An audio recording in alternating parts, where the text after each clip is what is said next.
el principio no había nada, solo un vacío primordial, un abismo inabarcable. Es un lienzo en blanco para una de las historias más trascendentales de la humanidad, el eco de una creación que ha resonado a través de milenios. No es la historia de un hombre, sino la de la conciencia misma, la del orden emergiendo del caos. Un eco ancestral nos cuenta que en el principio, Dios creó los cielos y la tierra. Pero la tierra era un desierto sin forma, un abismo oscuro, y el Espíritu de Dios se movía sobre las aguas. No había tiempo, ni espacio, solo la potencialidad de ser.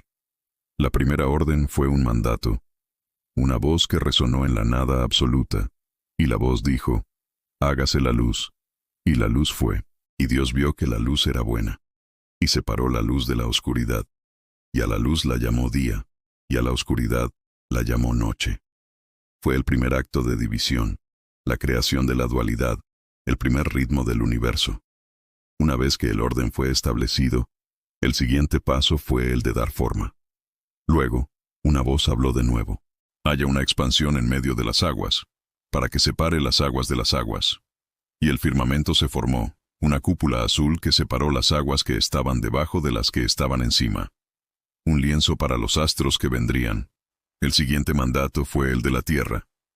Que se junten las aguas que están debajo de los cielos en un solo lugar, y que aparezca la tierra seca. Y la tierra seca fue llamada tierra, y al conjunto de las aguas llamó mares. Fue el tercer día, el de la concreción, el de la forma tangible. Y la voz continuó. Produzca la tierra hierba, árboles que den fruto según su especie. Y la tierra produjo. Brotes de vida surgieron del suelo. Un tapiz de verdor que cubrió las montañas y los valles. Un jardín en el cual no había criatura que lo habitara, solo la promesa de vida. El cuarto día fue el de los grandes luminares. Haya luminares en el firmamento para separar el día de la noche, y sirvan de señales para las estaciones, los días y los años. Y Dios hizo dos grandes luminares, el mayor para gobernar el día y el menor para gobernar la noche, y también hizo las estrellas. El quinto día fue el de la vida en el agua y en el aire. Produzcan las aguas criaturas vivientes, y las aves vuelen sobre la tierra, y los mares se llenaron de vida, desde el pez más pequeño hasta el monstruo marino más imponente.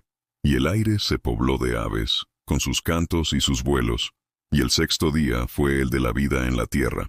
Produzca la tierra seres vivientes según su especie, ganado, reptiles y animales de la tierra. La creación estaba casi completa. Faltaba una última pieza, un eslabón final que dotaría de conciencia a este vasto universo. Y Dios dijo, «Hagamos al hombre a nuestra imagen conforme a nuestra semejanza». Y del polvo de la tierra formó al hombre. Le sopló en la nariz aliento de vida, y el hombre se convirtió en un ser viviente. Adán, el primer hombre, el primer aliento de la conciencia humana. El jardín del Edén, el paraíso, fue su hogar. Y allí, en esa utopía perfecta, había una sola regla. De todo árbol del huerto podrás comer, pero del árbol del conocimiento del bien y del mal no comerás, porque el día que de él comas, ciertamente morirás. Una simple prohibición, una prueba de fe. Pero la soledad de Adán era un eco en el paraíso, y de su costilla nació Eva. Y los dos caminaron en perfecta inocencia. Pero una voz sibilante se deslizó por las hojas del árbol, una voz que plantó la primera semilla de la duda. Un susurro que prometía un tipo de conocimiento que cambiaría el universo para siempre. Y la pregunta que flota en el aire es qué precio estaban dispuestos a pagar por él. La perfección no es más que un espejismo, un jardín sin serpientes, un mundo donde la inocencia es la única ley. Pero el conocimiento, como la gravedad, es una fuerza irresistible. Y una vez que la curiosidad se siembra en el corazón del hombre, es solo cuestión de tiempo antes de que florezca en una crisis. Y la serpiente, la más astuta de todas las bestias del campo, se acercó a Eva. Su voz era un eco de promesas y verdades a medias. ¿Es cierto que Dios les dijo que no comieran de ningún árbol del jardín?, le preguntó con fingida incredulidad. Eva, con la inocencia aún en su voz, respondió, «Del fruto de los árboles del jardín podemos comer, pero del fruto del árbol que está en medio del jardín, Dios dijo, no comerán de él ni lo tocarán, para que no mueran». Y la serpiente, con la seguridad de quien sabe que la verdad es un concepto maleable, le espetó: no morirán. Dios sabe que el día que coman de él, sus ojos se abrirán y serán como dioses, conociendo el bien y el mal. Y Eva vio que el árbol era bueno para comer, y que era un deleite para los ojos, y que era codiciable para alcanzar la sabiduría. Y tomó de su fruto y comió. El primer acto de desobediencia, la primera semilla de la humanidad. Y Adán, sin decir una palabra, sin mediar un segundo pensamiento, comió también. La conexión entre ellos, una vez pura, ahora estaba sellada por el pecado. En ese instante, sus ojos se abrieron y supieron que estaban desnudos. El conocimiento llegó, pero con él, la vergüenza y el miedo. Cosieron hojas de higuera para cubrirse, en un intento desesperado de esconder lo que ahora era evidente. La inocencia se había ido para siempre, y oyeron la voz del Señor Dios que se paseaba por el jardín al fresco del día. Y el Señor Dios llamó a Adán y le dijo: ¿Dónde estás? La pregunta no era para saber su paradero, sino para confrontarlo. Y él respondió: oí tu voz en el huerto y tuve miedo, porque estaba desnudo, y me escondí. La mentira, la primera excusa, la primera traición.